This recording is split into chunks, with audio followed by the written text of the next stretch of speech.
This is my fourth visit to Mexico since a couple of friends of mine retired down here about 7 or 8 years ago. And it's a small town on the shores of Lake Chapala. There's been a large expatriate community of North Americans and Europeans and other folks for several decades, and it's also a vacation stop for weekends and holidays for many folks from Guadalajara. One of the nice things about the town is that it is both modern and rustic, depending on which part of town you're in or even which household or shop you're in. One thing that is particularly rustic about it is the condition of the streets. Almost everything is cobblestone, and that's partly because it's between the lake on one side and the mountains on the other. So during the rainy season, the town is right in the path of any runoff that's coming down and seeking the level of the lake. You might think that fully paved streets would be a boon, a plus in situations like that, but there are towns around here who apparently have paved their streets fully, and what they sometimes find is that it makes the flooding worse because the rain doesn't have anywhere to go if it overflows the street.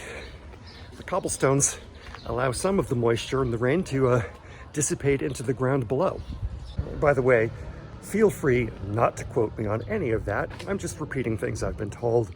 The last thing I am is an expert on conditions in Mexico. I know this one lovely little town that I've visited a few times.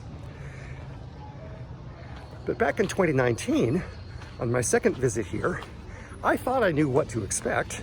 I had walked the streets before, and I came here for about a week to visit my friends after doing a 3-day charity ride in Wisconsin. Other than being a little worn out from a 3-day weekend in which I probably rode 250 or so miles, you'd think I was in pretty peak physical condition.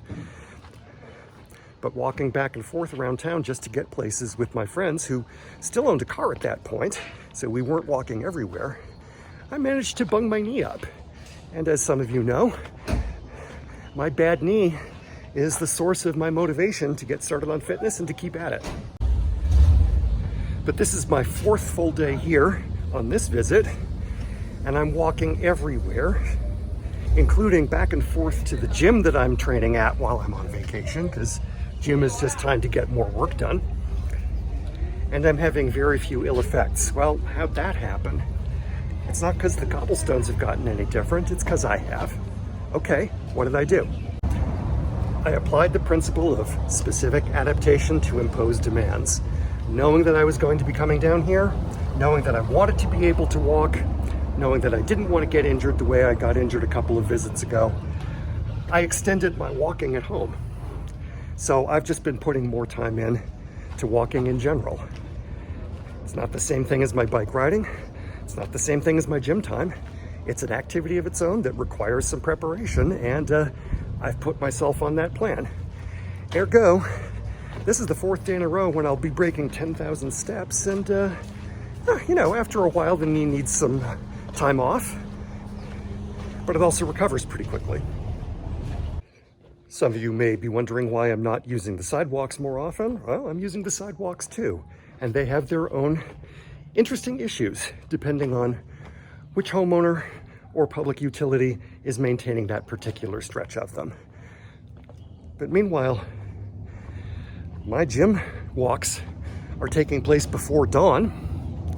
I'm hoofing it a mile or more before the sun comes up under street lights with uneven pavement, and I'm doing mostly fine. I think of these things now as rehab, but for being stronger than average rather than for getting back to normal.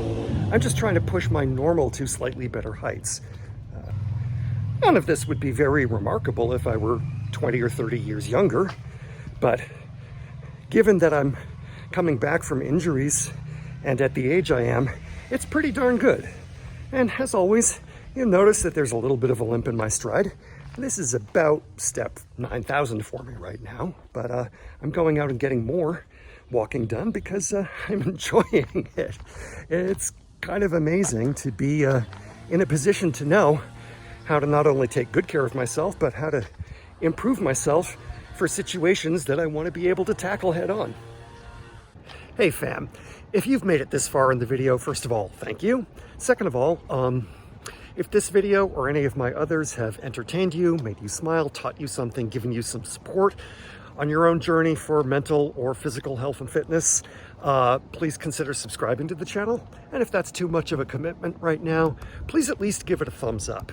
You'd be amazed how much that does for the engagement on a YouTube channel like mine. As I film this, I'm closing in on making my 100th clip. And old timers on YouTube will tell you that that's probably the minimum you need to get noticed by the algorithm. So I'm hoping as I get to that point and as I close in on 6 months to a year of making these, that the algorithm will start to prioritize me higher. And your thumbs up or a comment or a subscription will bolster that process. I don't object to making money at this, but right now I'm not sponsored. I'm not charging anything. I'm really doing this as a labor of love because of how much benefit I've gotten from this myself. Thanks for your time. Thanks for your support. Thanks for your attention. Go kick some butt, including your own, in a good way.